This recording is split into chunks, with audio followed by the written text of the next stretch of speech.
చిరంజీవి గారు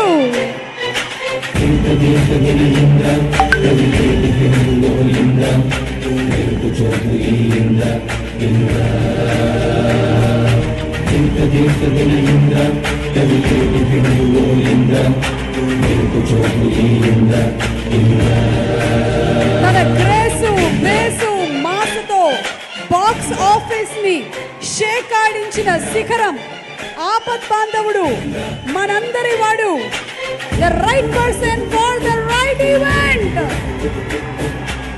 హనుమంతుడు అంటే చిరంజీవి గారికి ఎంత ప్రాణమో తెలుసు. అలాంటిది ఈ రోజు హనుమాన్ ప్రీ రిలీజ్ ఉత్సవానికి విచ్చేసినటువంటి Chiranjeevi garu the right person for the right event. I think Niranjan Reddy garu, Prashanth Varma, కేజీ Sajja, everybody must be super happy ఆయన ఈ ఈవెంట్కి వచ్చినందుకు.